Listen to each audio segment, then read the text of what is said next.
So, the first week of the new league year is over, and the Arizona Cardinals have left it as a better football team. Sure, they went after some big names, looking at you, Milton Williams, that didn't work out, but by the end of this week, Monty Ossenfort has managed to improve the overall roster of the Arizona Cardinals.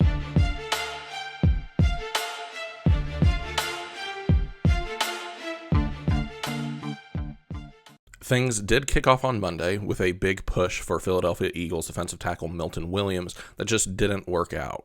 Early in the day, he was slated to sign with Carolina Panthers, but later on in that morning, the Cardinals and the New England Patriots managed to swoop in and make offers of their own. The Patriots managed to make the highest offer, and Milton Williams went to them with an offer of $26 million a year, which just seems like a price that Monty Ossenfort was not willing to pay.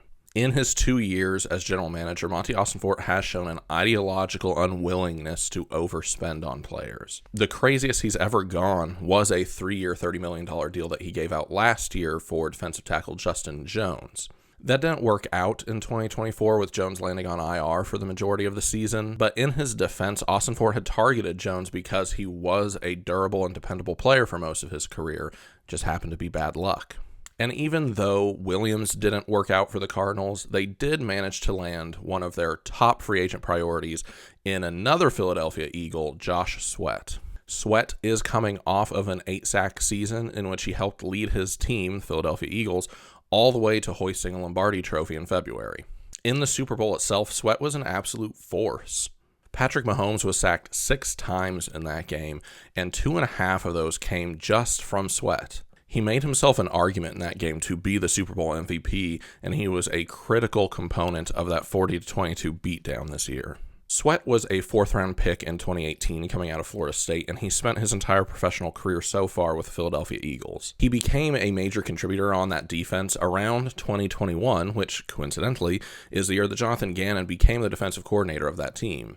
Sweat's best season came the very next year in 2022, again under Gannon's leadership. That year, he did put up double-digit sacks and helped lead his team again to a Super Bowl matchup with Kansas City Chiefs that they ended up losing. Now, with Gannon in Arizona, it seems clear that a part of the reason why he would want to come here is to reunite with his former defensive coordinator and rely on that previous relationship that he's had with Gannon because he believes that he can get the best out of him. That might even tie into why he's going to be earning a little bit less than a lot of pundits expected at around $19 million a year as part of his 4-year, $76 million deal in Arizona. It wasn't the strongest free agent edge class to begin with. But as the best option in the bunch, it does seem like Sweat might have given a little bit of a discount to the Cardinals so that he could reunite with Gannon. Sweat is a very clear upgrade at the edge position for the Cardinals, but Ossenfort has also added some other pieces to the defense this week, including 2 inside linebackers, Akeem Davis-Gaither and Mikal Walker. Davis-Gaither does have some starting experience. He started 7 games for the Bengals last year and appeared in all 17.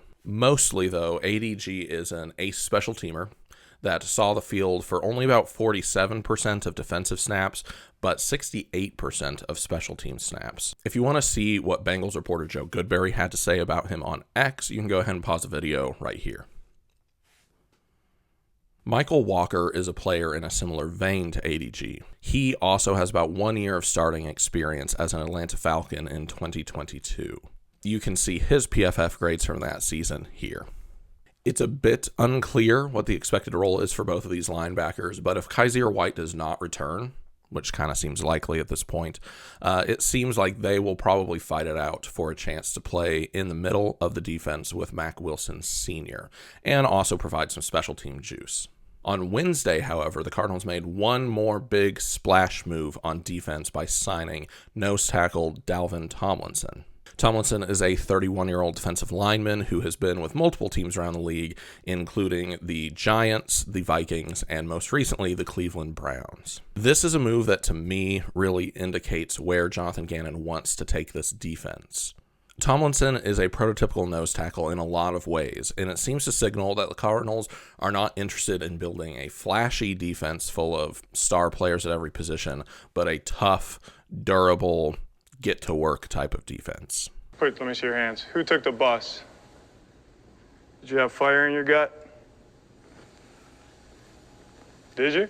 And that is really a good way to describe Tomlinson. He has never truly been a world beater anywhere that he's played, but he has been incredibly consistent everywhere. And considering what other defensive linemen have been bringing in this offseason, 2 years, $29 million that the Cardinals gave him seems pretty reasonable.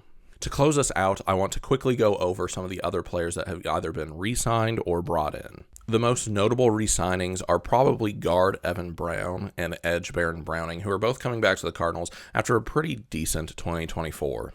As a guard, one of the best things that you can say about Brown is that he was never really the focus of attention. He showed up and he did his job. Baron Browning came to Arizona last season in a midseason trade with the Denver Broncos and only got to play 8 games with the team. I thought then that he deserved a full year in the Nick Rawls defense to see what he can really do, and he's going to get just that, signing a 2-year, $15 million deal to come back.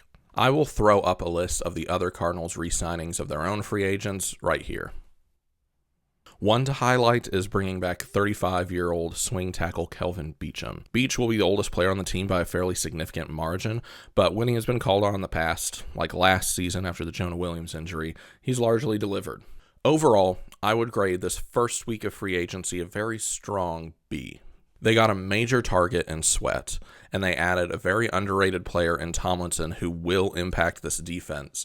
But with the amount of money that they have available this year, there seems like there could have been a touch more aggression. Now, to be fair, the front office was involved in a lot of negotiations with top players and were simply outbid on some of them, and this all plays into Austin Fort's general team-building strategy, which rests on finding value in free agency and building sustained success through the draft.